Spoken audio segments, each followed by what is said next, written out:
আসসালামু আলাইকুম বন্ধুরা, আশা করি সকলে ভালো আছেন। আপনারা সবাই দেখতেছেন কৃষি ওয়ান ইউটিউব চ্যানেল এবং MD Mehedi Hasan Miraj Facebook page. দর্শক বন্ধুরা, আজকে আমরা এই ছোট্ট ভিডিওর মাধ্যমে জানবো আমন ধানের জাত পরিচিতি।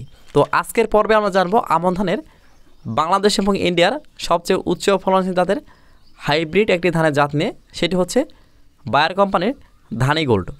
দর্শক বন্ধুরা, ধানি গোল্ড সম্পর্কে নতুন করে বলার মতো কিছু নেই। এই ধানটি কিন্তু কম বেশি বাংলাদেশ এবং ইন্ডিয়াতে প্রায় কৃষকরা একটু হলেও চাষ করেছেন এবং এটা সারা বাংলাদেশ এবং ইন্ডিয়াতে চাষ করার জন্য উপযোগী একটি ধান।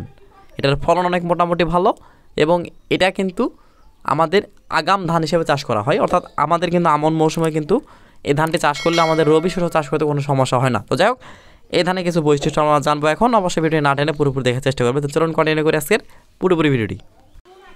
দর্শক বন্ধুরা, এটা হচ্ছে আমন মৌসুমের চাষ করার জন্য উপযুক্ত একটি ধান হচ্ছে ধানি গোল্ড। তো এটার কিছু বৈশিষ্ট্য আছে, সেটি হচ্ছে এক নম্বর কথা যদি বলি, সেটি হচ্ছে এটার জীবনকাল হচ্ছে 125 থেকে 130 দিন।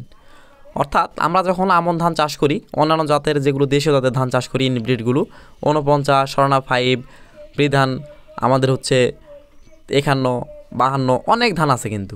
তো এগুলোর কিন্তু জীবনকাল অনেক বেশি, অর্থাৎ এগুলোর জীবনকাল 140 থেকে 145 দিন, কিন্তু এটা 125 থেকে 130 দিন। যদি 130 দিন হয়, ওটা যদি 140 দিন হয়, তাও কিন্তু 10 দিন আগাম। অর্থাৎ আমরা যে ধানগুলো চাষ করব, এই ধানগুলো যদি 10 দিন আগাম হয়, এটা কিন্তু আমাদের জন্য একটা পারফেক্ট। অর্থাৎ আমাদের আগাম কাটা হলে কিন্তু আমরা আগামভাবে রবি শস্য যেগুলো আছে, যেমন আলু, ভুট্টা, সরিষা, পেঁয়াজ, রসুন, ফুলকপি, বাঁধাকপি, টমেটো ইত্যাদি যেগুলো চাষ করি, সহজে চাষ করতে পারবো। তো এক্ষেত্রে কিন্তু কোনো সমস্যা হচ্ছে না, আগাম চাষ করতে পারবো। প্লাস কাঁচা আলু আগাম তুলে বিক্রি করলে ওটারও একটা বেনিফিট ভালো পাওয়া যায়, আগাম আলুর দামটা বেশি থাকে। তো সব কিছু মিলিয়ে একদম এটা জীবনকাল 125 থেকে 30 দিন হওয়ার কারণে একদম পারফেক্ট একটা হয়েছে। তো অবশ্যই চাষ করতে পারবেন। আচ্ছা, দ্বিতীয় স্টেপ হচ্ছে এটা বাতাস সহনশীল। দেখবেন বাতাসে খুব সহজে হেলে পড়বে না, তবে জোরে বাতাস হলে কিন্তু এটা ঠেকানোর কোনো অবস্থা নেই, পড়ে যাবে। তারপরে দর্শক বন্ধুরা, আরেকটি মজার ব্যাপার হচ্ছে এটা পাতা পোড়া বা বিএলবি রোগ সহনশীল। পাতা পোড়া কাকে বলে? দেখবেন আমন মৌসুমে কিন্তু এই সমস্যাটা প্রায় কৃষকের হয়। সেটা হচ্ছে আমন ধান হঠাৎ করে দেখবেন যখন ধান বের হতে শুরু করে, বা গর্ভ অবস্থায় বা যে কোনো অবস্থায় দেখবেন কায়স্থর অবস্থায় ধানের কচি পাতাগুলো উপরের অংশে সবগুলোর মাথা পুড়ে পুড়ে যায়, লাল হয়ে যায়। এটাকে বলে হচ্ছে বিএলবি বা পাতা পোড়া। এটার জন্য কিন্তু আমরা বিভিন্ন ধরনের কীটনাশক, ফাঙ্গিসাইড ব্যবহার করি, ভালো ফলাফল পাই না, টাকা খরচ হয়, কিন্তু এটা সহনশীল। তাহলে কিন্তু নিঃসন্দেহে এটা চাষ করতে পারবো আমরা। এটা আমাদের একটা প্লাস পয়েন্ট, মানে সুবিধা এগুলো। তারপরে আরেকটি কথা হচ্ছে কারেন্ট পোকা, যেটাকে বলা হয় বিপিএইচ বা বাদামি গাছ ফড়িং বা শোষক পোকা। এই পোকাটা সহনশীল জাত, অর্থাৎ এগুলো অনেকাংশে আক্রমণ খুব কম করে যদি আশেপাশে জমিতে আক্রমণ করে, যেগুলো জমিতে বেশি আক্রমণ হয় কারেন্ট পোকার, সেগুলো জমিতে হালকা পাতলা আক্রমণ হয়। তবে একবার কীটনাশক দিলে এগুলো আর থাকে না, কোনো টেনশন থাকে না। তাহলে অবশ্যই বুঝতে পারলেন কারেন্ট পোকা সহনশীল। আচ্ছা, তারপর যদি আরেকটি কথা বলি, সেটি হচ্ছে এটা হচ্ছে আমাদের মধ্যম চিকন চাল। আমরা কিন্তু আমন মৌসুমে চিকন জাতের ধান কিন্তু খুব কম পাই, সবগুলো মোটা।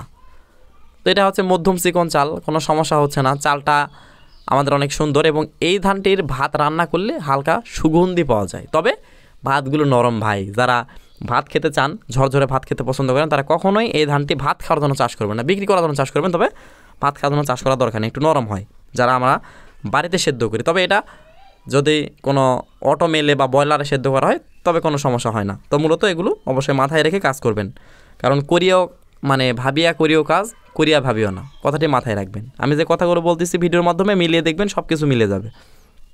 আচ্ছা, পরবর্তী স্টেপ হচ্ছে যদি এটা আমরা ফলনের কথা বলি, প্রতি 33 শতক জমিতে বা 1 বিঘা জমিতে এটা মোটামুটি ফলন পাওয়া যায় হচ্ছে 22 থেকে 25 মণ। তবে এটা কিছু কিছু অঞ্চল ভেদে, মাটি ভিত্তিক, আবহাওয়া ভিত্তিক, এলাকা ভিত্তিক ফলনটা কম বেশি হতে পারে। তবে একটা জিনিস মনে রাখবেন যে এই ধানি গোল্ড ধানটি কিন্তু বাংলাদেশের বিভিন্ন অঞ্চলে চাষ করা যায় এবং এটা হাইব্রিড ধান হিসেবে অনেক সুবিধা আছে আমাদের, এবং এটা বিক্রি করতেও কোনো সমস্যা হয় না।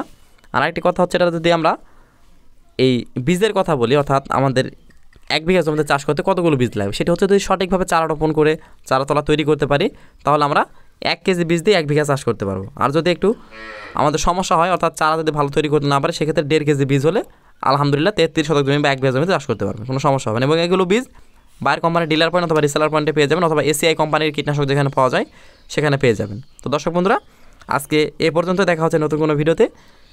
সবাই ভালো থাকবেন, সুস্থ থাকবেন। কৃষি ওয়ান চ্যানেলের পক্ষ থেকে আন্তরিক শুভেচ্ছা।